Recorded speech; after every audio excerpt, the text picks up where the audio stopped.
morning, Stephen. Hello.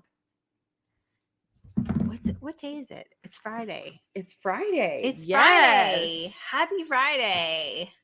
It's Friday. Jamie's in Florida, and we are sitting here at my house right now. So we thought we would come and go on live and say hello to everybody. Yes. So apparently we brought the cold weather with us. Yes.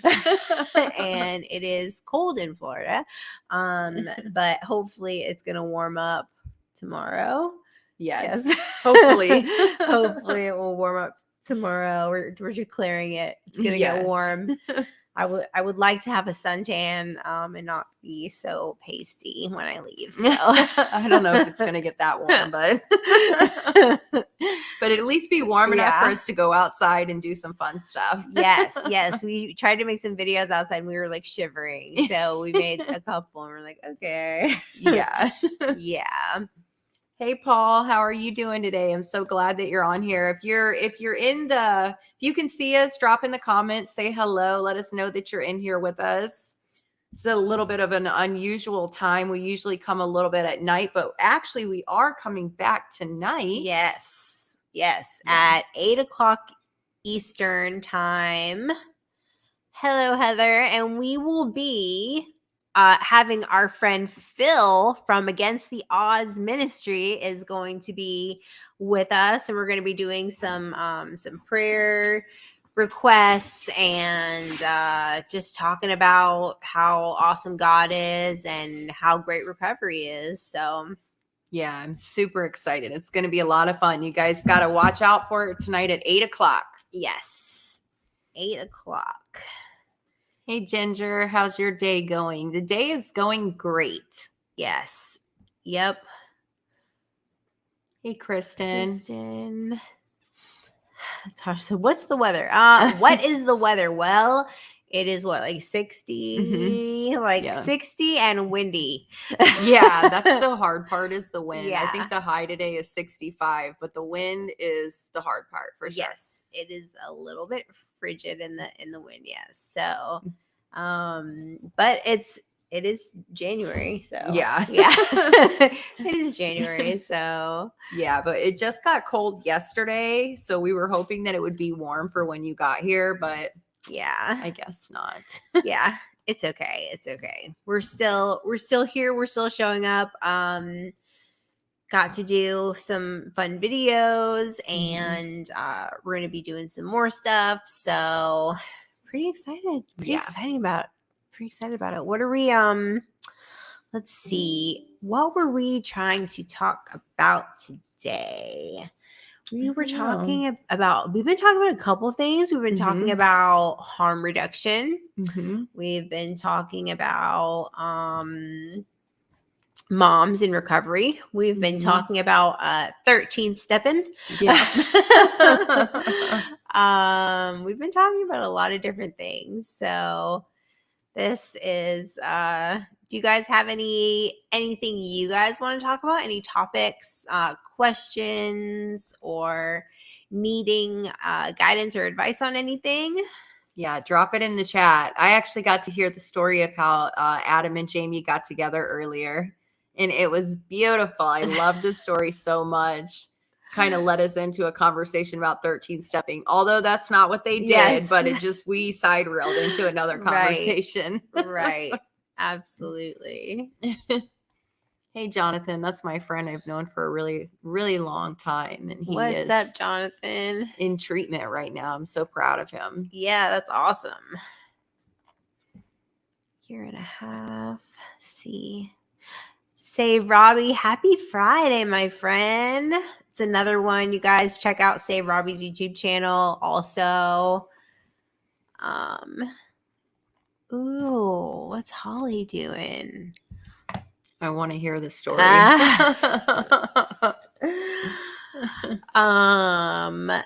Well, we can talk about it.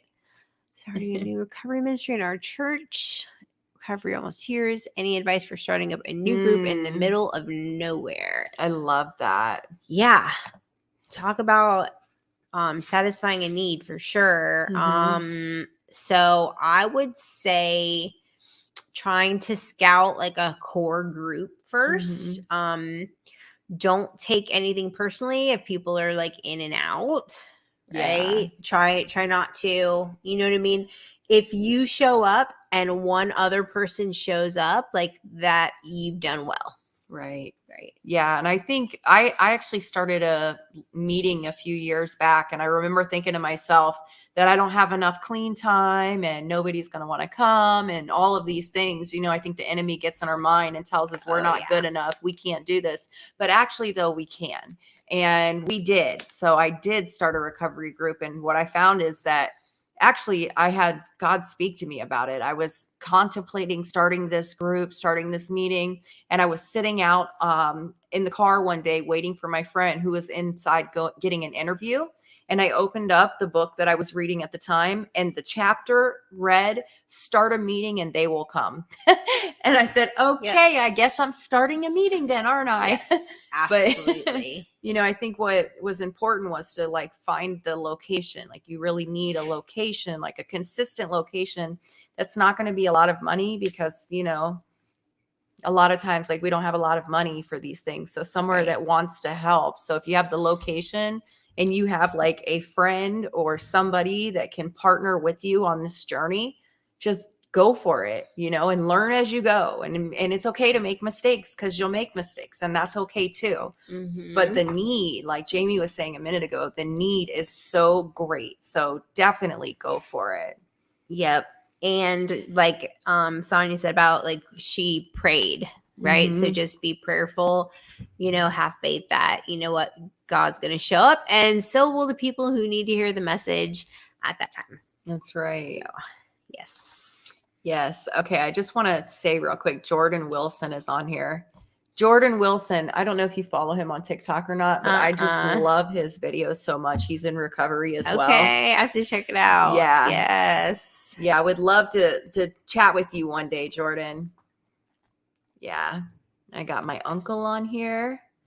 That's my Uncle Carmen. I showed you the video from earlier of him and I. Yes. Yes. Susanna says 6 years clean, January 29th. Awesome. Sweet. About to have a birthday. Yes. That is awesome. Yes. Okay. I'm going to reach out to you, Jordan. Oh, yeah. Somebody said, I know I'm going through these like back and forth really quick. Okay. I just graduated last night from Freedom Recovery, and I will have a year sobriety February 18th. Congratulations. Awesome, Heather. Oh, cool. She says we have 4 men and 4 women leaders. We're pushing about 15 people every Friday. That's awesome. Sounds like you're doing great. Mm-hmm. That's an amazing start. Yeah. Yeah. For sure. Yeah. Just keep going. We offer a free meal every week. Been going since August 7th. Yes, Sweet. we will definitely pray for you. Yep. Absolutely. And God will bless it. Mm-hmm. I just found your YouTube channel a day or 2 ago. I just want to say it really gave me some peace because I was going through some crazy gang stalking in Tennessee. Oh. Listen to this. So we just were listening to a sermon yesterday, and it was talking about this demon that is like a demon of a mind control. So we're talking about it. So apparently it looks like either like a squid or an octopus. It's called a marine spirit, and it attaches its tentacles to a person. Basically, like the person's like a puppet to them, right? And so we were talking like, oh, I wonder if that is the spirit that is on these gang stalkers, right? Where they're being like controlled and told, because we know that they're taking orders from somewhere in Satan's army and Satan's kingdom, right? So it could possibly be these mind control spirits that are controlling the gang stalkers, which is, you know, obviously like a spiritual and a physical problem, because people Right. think like, oh, well, it's, the people are real. Yes, they are, but they're also being controlled by spirits. So it's like a spiritual and a physical problem. Yeah. And how much stuff is going on in the world today that just makes you think like, wow, there is something dark and deep going on that we cannot see, and yet it is affecting everybody around us. Right. Exactly. It is and it especially, I feel like, is going, and it talks about in Revelation that there is actually a dominion or principality that is over the government, right? So Yeah. I feel like, especially when it comes around time, because what it's going to be, next year is going to be election year again. Yeah. And there's all this stuff coming out now, right? And they're trying to shift and move and pivot and keep control, right? Yeah. And they do that by causing chaos and confusion, Yes. down the ladder. Yes, Satan brings confusion, like Paul just said here. Thank you for starting your channel, because it gave him some peace, and he feels a little less crazy now after all the things that he's been through. And that's an attack of the enemy. That's what the enemy wants, is for you to feel confused and to think that you're crazy, but actually you're not crazy. You have been attacked, right? You have been spiritually attacked, and it starts off as like, attacking you until it gains a stronghold over your life and areas of your life. And that's really the goal that the enemy wants to accomplish. Yep. Absolutely. All right. 7 years of sobriety. Congratulations. That is awesome. 7 years. Lucille is on. Hey, girl. What's up, Lucille? I just love her. She shows up every time we do a live. I see you, girl. I just love and appreciate your support. Yes, she has a incredible testimony too. Hopefully one day we can connect and she can share her story. Oh, I would love that. Yes.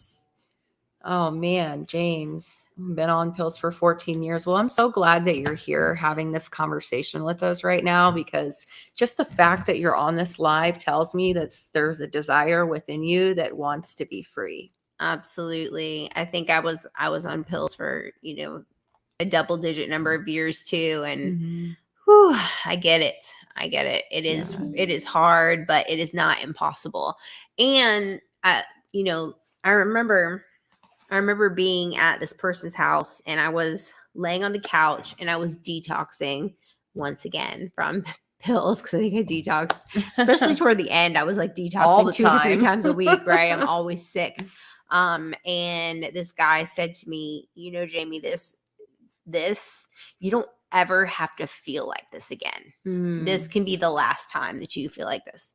And I was just like, what are you talking about? Of course I'm gonna feel like this again, like, and it's like, no, if you don't put in, you won't have to detox. Yeah. So And really, like when you think about that really bad detox that I went through too, like I'm not going to say that I'm grateful for it, but I will say that I remember and I keep it really fresh in my mind, because I don't ever have to feel that way again as long as I don't pick up. But I try to remember it, because I never want to feel that way again either, because it was awful. But I mean, a few days of pain for a lifetime of freedom is worth it all day.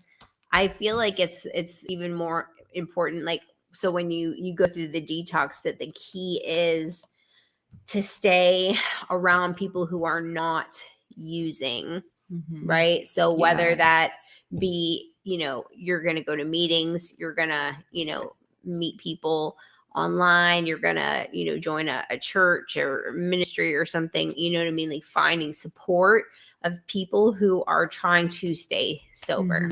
Yeah. Is key, so you don't fall. That's so important, because when the substances got taken away, I still had all of these other issues, and I didn't know how to make good choices, to, do the right thing. I needed people to help me with that. It's really important to have the support of a community of some sort, whether that be church or, support group or whatever that is. It's really important. Absolutely. Absolutely. The opposite of addiction is connection. Yes. So, yes. And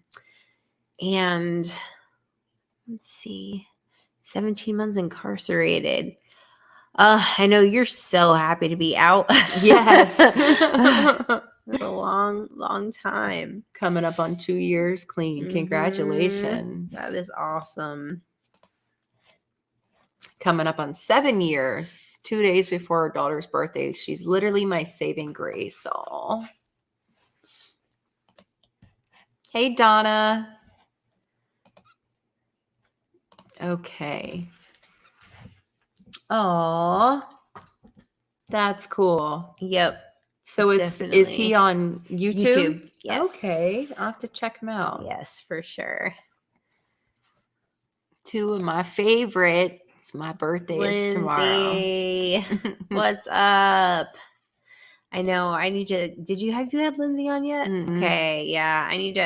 We need to get her on again because we're doing. We had like a miscommunication about the time. Yeah. And we haven't rescheduled. We need to reschedule it soon. She's got a really great story. Like, went from like making meth and like the spiritual side all the way to, now like going into the prison and speaking. And it's wow. Awesome story. Yeah, Lindsay, we definitely need to connect. We'll have to reschedule a date. I had a lot going on a few weeks ago and things have gotten a lot better recently. So I have more time available. I'd love to connect. Oh, as a father who's lost a son, I want you to know that I'm very proud of you. Keep the fight going. You're all very strong. Keep pissing the devil off every day by not giving in to the whispers. That's right. Yes. Yes, absolutely. Yeah. Thank you so much. And I'm so sorry for the loss of your son. Mm-hmm. Yeah. Shared. Thank you. Yeah. This is Satan's world, which is why there's so much Adamic nature around us. I'm not sure what that means, but I do believe that this is Satan's world. I believe that. He's the prince of this world. Only for a little while longer, though. Right. Yes. Yeah. It's kind of all coming to a head here lately, isn't it? Oh yeah, he can't keep going. Danny sent you a $4.99 super sticker. That's cool. I didn't know there was one of those. Oh man, I think I lost the place. Okay, this is where we were. Okay. 8 years in April, after 38 years of relapse, finally heard he is restless, irritable, and discontent, and saw that was how I was running my life, a disease of the mind. All the right people showed up, and I heard the message for once. Sweet. Yes. I love that. That is awesome. Yeah, and I really like how you say like all the right people showed up. And I heard the message for once. I feel like it's very much like it's meant to be. It's meant to happen. Like in this time, in this moment, this is your moment to get clean. Yeah, I definitely feel like God sets everything up in our favor. Yeah, exactly. For sure. Yeah, Heather says he's the author of confusion. Yeah, for sure. Definitely. Oh, cool. Keisha says that she would love to come on your show. She's been clean for 7 years. I've been through something. Yeah, that would be awesome. Oh, nice. Leaving for rehab today. We're sending you all the prayers. You're going to do amazing. It's time for your blank canvas. Yes. Weren't we praying for her a couple weeks ago on live? Were we? I think we were. Tell us if you were on here a few weeks ago, Lindsay. I recognize your name. But yeah, that I'm so proud of you. Going to rehab is the best decision I ever made for myself. And I just pray that you give yourself a chance and let God do the rest. Okay, how long does it take to start feeling better? It's a sickness that gets in the way. It's the sickness that gets in the way. I'm going to shut this door and turn off the blur. Okay. I would say, okay, so it's weird because everything is different now. Like as far as like the drugs go, right? So when I was going through mine, it was through I was addicted to Roxy's, right? Which is like oxycodone, Percocet, pain pills. So mine was a 3 to 4 day sickness. You could start feeling better, 10 days, right? 10, 12, 14 days. However, now Yeah. fentanyl, all the other stuff they put in there, I've seen people being sick for like 12, 14 days. Yeah. So it depends on your use, how many times you use a day, how much you use, how long you've been using for, and what substance, because it's hard to check the consistency. Right. Because of all of the fentanyl that's in everything now. So, and it's in everything. And I mean, I think that the hard part, right? The part that everybody dreads, that they just, for me, kept me out for years because I didn't want to go through the hard part. The hard part, I say, is like 3 to 5 days, but then getting back to where you feel regular could be like a couple of weeks, maybe even up to a month before you feel like you have energy again, and you're ready to like go back to work or find a job or, be a functioning member of society. But the like intense withdrawals is like a couple of days. And then you progressively, like slowly every day get a little bit better, very slowly. And this kind of applies to what we were talking about when we were eating lunch. Vitamins. Yes. Okay, so getting vitamins in your body will help you get better faster. Vitamin B, all the B's, B6, B12, vitamin C for sure, high levels of vitamin C. We talked about magnesium earlier. Magnesium is great for restless legs, also anxiety. Yeah. So, and I think it's good if you're going to take magnesium. Be careful. There's different kinds of magnesium. So there's magnesium citrate, magnesium glycinate, I think is what it's called. Magnesium oxide. You don't want that one. Or citrate. That's the one you don't want. No, citrate. That's what you don't want. That will keep you in the bathroom. That's if you're constipated. Yeah. Which, hey, you might be. If you've been doing opiates, you might be. Oh my goodness. Yes. That's funny. Adam had an experience with that one time. Really? Magnesium citrate. One time. That was it. He will not touch it ever again. Oh, yeah. I used to like have to do that back in my day because I would get so like, oh yeah, jammed up. I remember not going to the bathroom for like a month. It was especially during the methadone clinic days. Oh gosh, forget it. Yeah, I mean, you're just not ever. So weird. Yeah, so we do have good news for you guys, though. We're broadcasting this from my YouTube and Jamie's YouTube and Facebook at the same time. Yes. So instead of alternating, we can hopefully like be able to go on the same page every Monday night. Now we can go every Monday. Yes. Except for maybe this Monday because Jamie's going to be visiting family. So Right. Okay. Lucille says, I'm moving in my apartment Wednesday. School is great. Her spiritual eyes are open and they're focused on the word and to pray diligently. Yes. Awesome. Yeah, we've been talking so much about prayer and deliverance. So tonight, you guys do not want to miss. We are going to have Phil from Against the Odds ministry.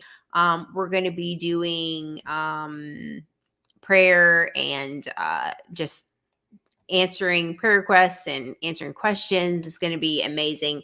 If you guys haven't seen Phil Tyler, he does this.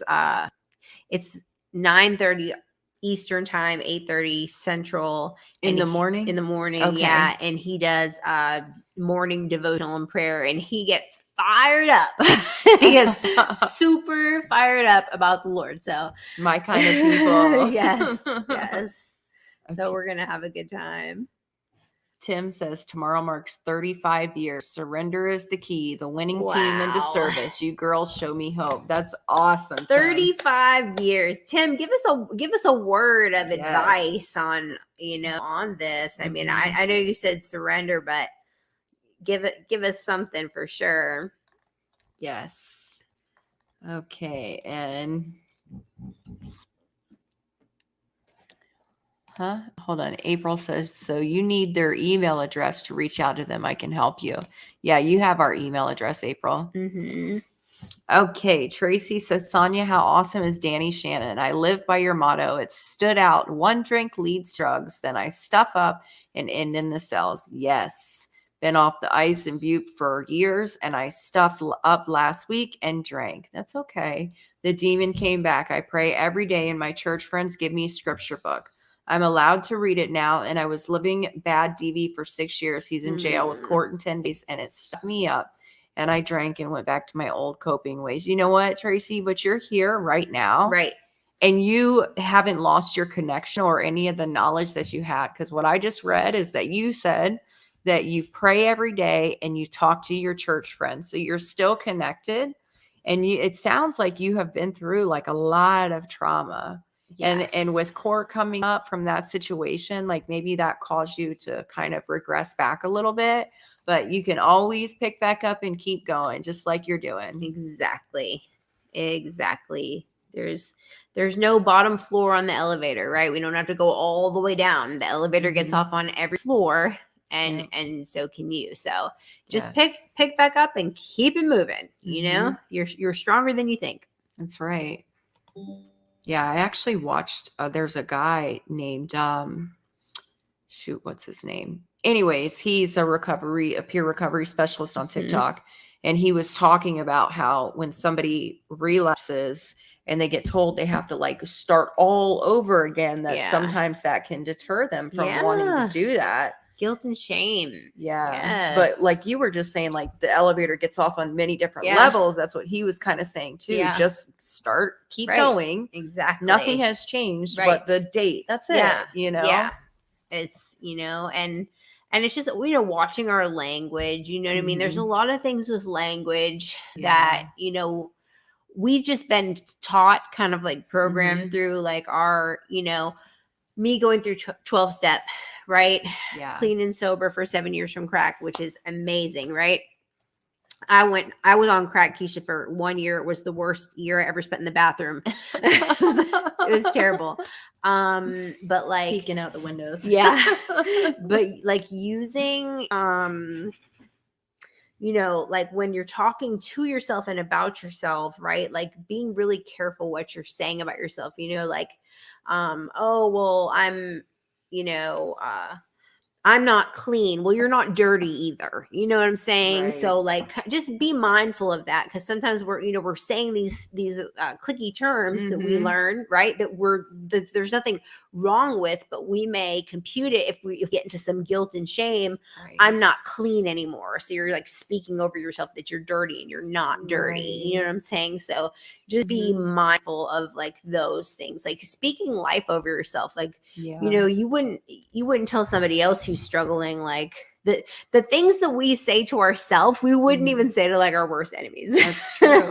Yeah. Or like so mean, judgmental, critical. I mean, be kind to yourself, Yeah, for sure. I love that. Tracy says, I love you, ladies. So happy to see you both together. Tracy actually just did a reel that we were in. Did you see it? Oh, I didn't see it, but I sent her a picture. Yes. She's got, I think our pictures are back to back too. Sweet. I need to check it out.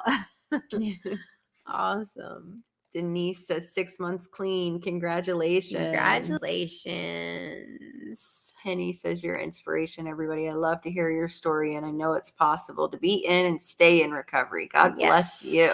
Yes. Save Robbie says you're under my foot, Satan. That's right. That's right. Amen. That's what the Bible says. This is a good question. Does demon stalking last for years in recovery? My experience was when I first got into recovery, like I was still hearing voices from my addiction.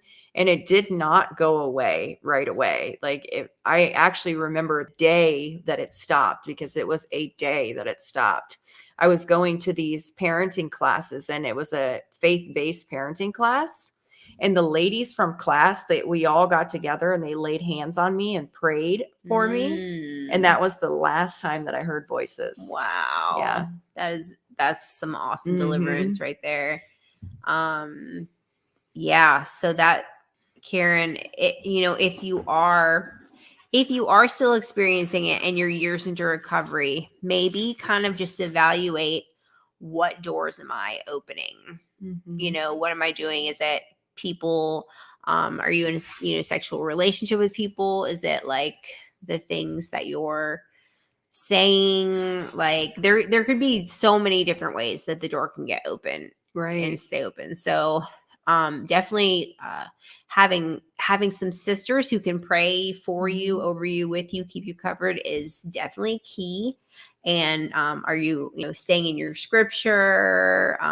What kind of stuff are you watching or listening to? All these things like play a part in opening the door. And if it's still happening years in recovery, you want to kind of tighten up, just for a minute, like tighten up on everything, make sure there's no way that anything can break through those barriers. Yeah. And I think another thing too is like finding forgiveness of yourself and for others, because I think that leaves doors open to demonic attacks. Yes. Unforgiveness, resentment, anger, all of those.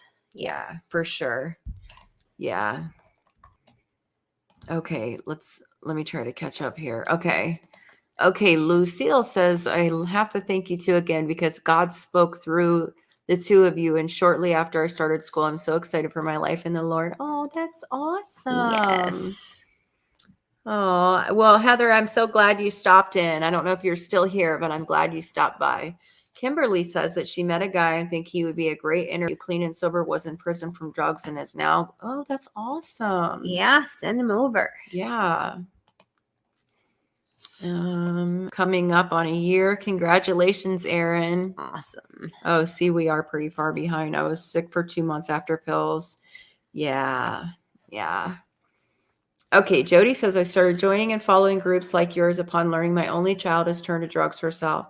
This is every mother's biggest nightmare. Her marriage ended and she has 3 kids. The pain from her heartache made her choose drugs to be numb. Now it's got her bad. Please pray for her, as she's overdosed a couple times and keeps reaching for the drugs. It's so sad for her and my grandbabies. I'm so sorry to hear that. Yeah. I can relate, having a child in addiction for sure. It is very hard. You want to shake them, like, didn't you see? Like, right? It's hard, but yeah. And I think the thing, like we were just talking about, like speaking life over them and believing that this is and it's so hard to go through so long of not seeing it happen, just to like have faith and to believe that God will deliver your daughter from the addiction. I'm an only child too, and my mom went through that for years. But yeah. Expecting recovery. Just keep existing. Yes. My hubby and I will be sober from fentanyl February 25th. Nice. If you're still in the dark, just know that there's a light at the end of the tunnel. That's right. Yep. I encourage everyone while they're in recovery, always make sure Narcan is kept with your loved ones. Struggles and setbacks happen and are okay when they happen. Never feel shame or keep from reaching out for help. Self-shame is one of the devil's tools. Yes. Kevin Donovan is a great guy, 6 years in recovery, taught all forms of harm reduction. Slipped one time, self-shame kept him from reaching out. I miss that guy, but showed the struggle is daily. Yes. Oh, wow. Thank you for saying that. Oh, okay. Where did this go? Did I miss something? It? Yeah. Said something about sober from, just hopped on what was wrong with being in a methadone clinic? Methadone changed my life and gave me a chance. Nothing was wrong with being in a methadone clinic. We were talking about being constipated. That is what we were taking We were talking about magnesium. taking magnesium citrate when we were on methadone to help us go to the bathroom. Yes. No, we believe, Ashley, we believe in all forms of recovery. We both fully believe that whatever your path is, you know what I mean, is your path. And Yeah. nobody should ever be able to pass judgment or say it's wrong or anything like that. So yeah, because that's not our right to do that. And if something is working and it's keeping you from going out and becoming a statistic, then please continue to do whatever is working. That's right. Keep doing it. Oh, this is the same person. Not sure if I would have been able to get through this without you both. Oh, thank you. Oh, no, it's not the same person. Okay, Different my bad. one. Okay. Okay. You're such an inspiration. It first began with sobriety. You're put in my path for a reason. It's such a blessing to both of you. You've helped tremendously. Oh, I love Glad hearing you're here, stuff like that. Denise. Yay, Jody. Come tune in tonight at 8:00. Yep. Tonight. Yes. Yeah. So for years fought Hep C with no treatments. My blood type fought it. Wow, Erin, you are a miracle. Mhm. Thank God for you, and I thank God for your healing for sure. That is awesome. If possible, get as many of the Narcan as you can because sometimes it's more than one is needed. Yes. Good point. I actually just went to a training on this, and I didn't realize they actually have two kinds where they have one you can in the muscle, inject in the muscle, intramuscular, yeah, and then the nasal spray. So I didn't even know that there was a intramuscular one. So yeah, that's pretty awesome because I guess if you do the nasal one, they have to be laying down and their head back. So the muscular one is like it doesn't matter if they're slumped over, whatever, it's gonna get in. So yeah, I've heard those are more effective, the muscular ones. Yeah. I'm not sure. I guess it just depends on like the circumstance of the ability to get their head back. And because if you got like a 300-pound guy, you know, saying like, how are you gonna? Yeah, good point. Yeah, I know when it happened to Steve, he was laying on the bed. Yeah, and we had to get him onto the ground so that we could start CPR. It was really hard, like carrying like a limp body. Exactly. Yeah, like dead weight. Yeah, they're so much heavier when they're not awake. Yes. Yeah, for sure. Yes, April, tonight, 8:00. 8:00 Eastern Standard Time. Yes. Hey, Mike. 10. What did I just do? I don't know. Okay. I hope you're still here. Okay. Okay. What was your first step to recovery? So I think for me was when the thing happened with my daughter, where I had my daughter and I was addicted to pain pills. It gave me so much like guilt and shame, but it also opened up my mind to, hey, maybe I need to do something different. And this was in 2010. The first thing I tried to do was, I tried cold turkey. I lasted like 3 weeks and then, thought I could take a Loratab or something. Right.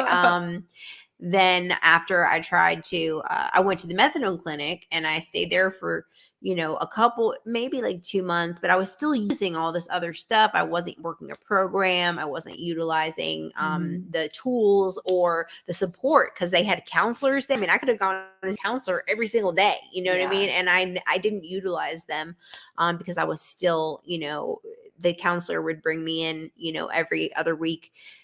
Well, Miss Tall, you scored 100 on your drug test again. And I'm like, oh, it was a good week then, I guess, like I wasn't trying.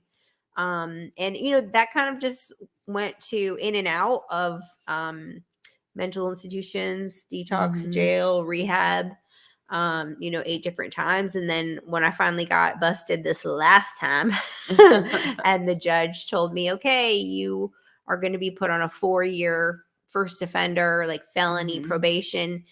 So that means that you can't fail a drug test and you Mhm. can't get in trouble for 4 years or you're going to go to prison. Yeah. And something clicked in my brain, and I said to myself, I don't know how to do that. Mhm. And then I got out. I'm supposed to report to probation. Within 4 days, I'm already getting high again. It's like, Yeah. what? And I couldn't understand why the compulsiveness. Why couldn't I stop? And then I ended up going into a sober living. Yeah. And I relate to that a lot because that was very similar to my story. Like my whole life was like falling apart, like I lost my kids. My husband had almost just died. We weren't together anymore. I mean, nobody wanted me around, all that stuff that happens.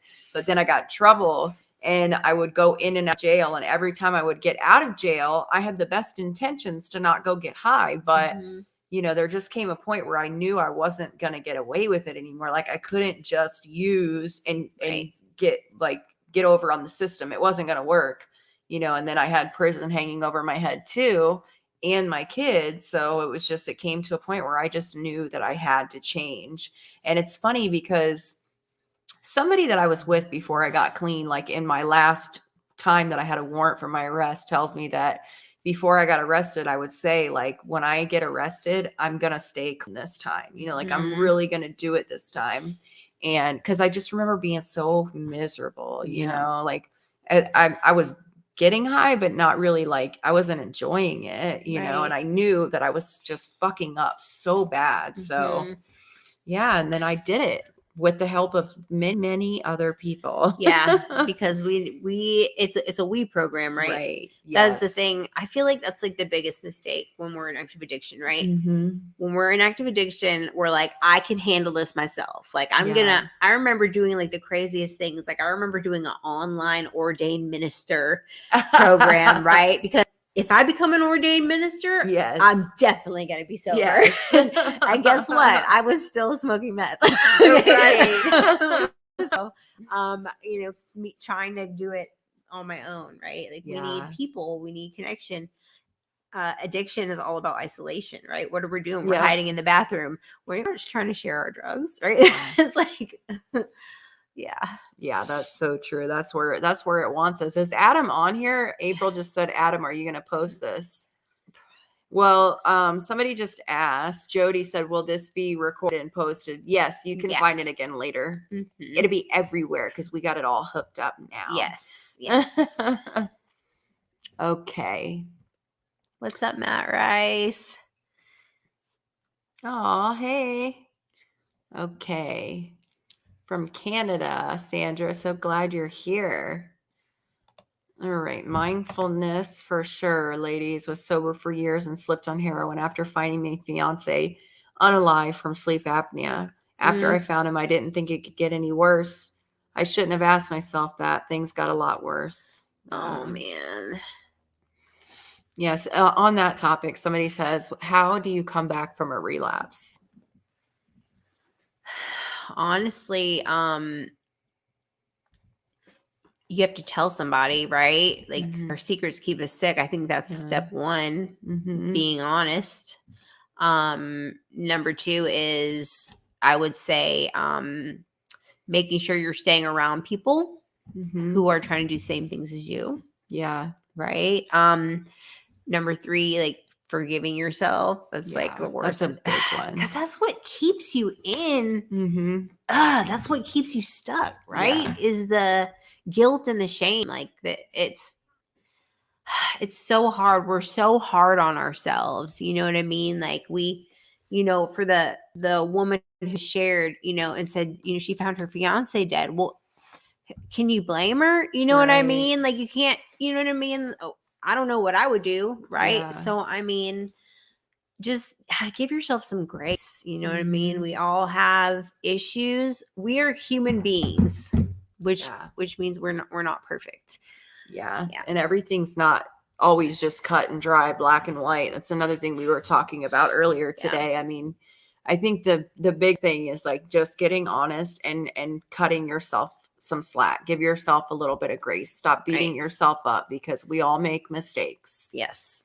And it's okay to make. Sometimes we learn from our mistakes, and that's the best thing that can Yes. happen, is that we learn from it. Right. Sometimes people need that, jarring experience to really know that they want to recover. Sometimes we're not sure until we find out. Right.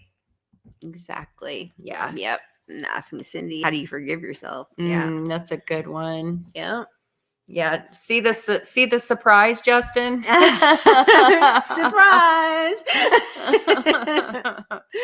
Yeah. How do you forgive yourself? Okay. Well, I don't know, Cindy, if you are a person of faith or not. I can tell you, like, one of my experiences that I had. I was doing step work, and I can't remember what step I was on, but it was somewhere like after 4 and 5. Maybe it was on the prayer and meditation, where you, step 10, step 11. So prayer and meditation. And I remember, like, I was trying to learn to meditate, which for me is like really hard. Yeah. Be still. You want me to be still? Are you crazy? So like I remember I was like meditating, and I was looking in the mirror, and Jesus was standing behind me. His hand on my, and he told me, I want you to look in the mirror, and I want you to say, Jamie, I forgive you.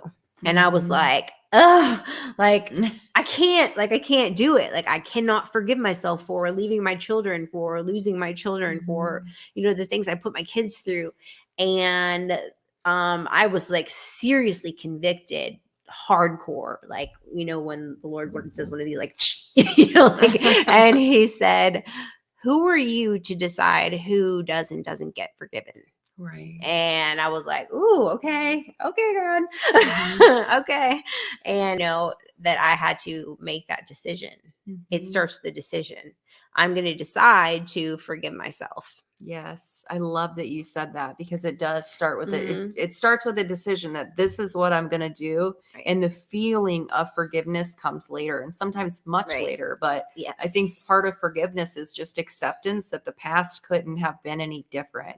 And once you decide that you're going to forgive yourself and accept the past for what it was, then you can move into a place of finding a little bit of compassion and understanding for yourself, because the person that you were back then made those decisions based on the knowledge that you had back then. Right. And the person that you are now might not have done that, but back then that was what you knew to do, because you were living in survival mode. Right. Absolutely. Yes. Hey, Brad, sober is cool. He said, what in the heck? Yeah, I said a surprise. Yep. Okay. Yeah. None really. So he actually makes music. He makes recovery music. Fantastic. Definitely have to look it up for sure. Okay. Aaron says, I'm new here. I don't know a whole lot about the intimate details about yourself, but did you both bang M and H? If so, do you have issues with your veins? They still have trouble finding mine at the hospital. The dope was doing very strange things. I had been shooting easily for 18 years and never came across what happens with my last brief slip. It was like they put crocodile in the dope where I am. It are my flesh. I almost lost, but wow. Yeah. I've heard of that. I have too. It's literally the flesh eating drug. Yeah. Yeah. Yeah. And definitely, I do know the cardiovascular thing and the vein thing. I had a lot of numbness and like tingling in my hands and things like that. I ended up like getting like chiropractic treatment, and just like over time, I know there are certain vitamins you can take for like vein and cardiovascular health. I don't know which ones. Yeah, they are, I'm sure there are. That's a good point. Yeah. Maybe try something like that. You know what I mean? Yeah, I still have trouble with that. Like, still, when I go to the hospital, we have trouble with that. Yeah. There's only like certain spots that they can get. Right. But yeah. Yeah. And I swear some nurses just can't. Just right? Just give it to me. I'll show you. Do way better. Stop poking me. Dang. Yeah. Yeah, I was in my addiction once and I went for an ambulance ride because I was having a panic attack, thought I was having a heart attack. Anyways, on the way there, they were trying to hit me and they couldn't get me. And he finally found one right here. And he's like, don't hit this one because anything ever happens, Right. they'll have one. Yes. I went home and ruined it. Oh my goodness. You're like, ooh. He finally gave me a spot. Yeah, it was bad. I would spend like hours, at least a solid hour every single time trying to hit a spot. Me too. Me too. Yeah, it's chugging water, doing jumping jacks. Yes, jumping jacks. Yeah, trying to get your blood going. Yeah, for real. That is oh my goodness. Yeah, that is the worst. I still have trouble too. My husband went and got his blood drawn for the first time, 6.5 years in recovery, and he almost passed out. Oh, really? Yeah, he freaked out. Yeah, and I think another part of it too is the stigma, because if you do go to the hospital and they do have trouble drawing your blood, yes, or a doctor's office or any kind of medical professional, and now all of a sudden, you know, they give you, they look down on you. That's just the truth. Right. They can, and most of us have a visible scar, you know, in our spot. Right. So yeah, for sure. Yeah. I remember I went to the dentist, and so they knew, you know, about like my addiction. I was getting like my teeth redone at the dental college, and something happened. Like the student did something, and like my saliva got in his mouth, and he freaked out. He freaked out, and they like had to stop everything. They had to retest me for like Hep C, for AIDS, for everything. God. That must have made you feel so awful. embarrassing. Yeah. You know, he was really nice about it, but it was still very like you wouldn't have done that if it was any other person. Somebody that doesn't have the history that we do, we'll say that. Right. Shining more dimly. I love that username. Yeah. Yeah. And your little doggy. Yes, the meme. Cute. That's cute. Yes. Okay. None Real A said, I had to learn to face the sun again and not be sick of the sight of it, and understand that every day is a struggle. But if you wake up to face it, then you have to tackle the day by facing the mirror first. Every movement from the bed was an accomplishment. Yes. Yes. Yep. Okay, I have to go get the kids from the bus. Okay. Do you want to stay, or do you want to, whatever you want to do? I guess we'll go for yeah, you want to sit in my spot? Okay. Okay, well. Okay. Do you want to what do you want to see? You can, I'll only be gone for like 10 minutes. Okay. You can turn it on or off if okay. you want. Okay, I'll be back. Okay. Sonya's going to pick up the kiddos. Yes. She's leaving me in charge of the comments, you guys. Show me some grace. Yeah, maybe like 20 minutes, but I'm only too long. Okay. Depends on if the bus is late or not today. Yes, Robbie. Sonya's channel is awesome. We do a lot of collaborations together. She's got some really cool stuff going on. Definitely check out all of her stuff. And so glad I got to catch y'all finally. I just picked up mine. Oh, you just picked up your kids. Awesome. Well, we will be back at 8:00 tonight. Phil Tyler, Against the Odds Ministry. And we're going to be doing some prayer and recovery and all this. So we're so excited. Make sure you guys are back at 8:00 tonight, Eastern Standard Time.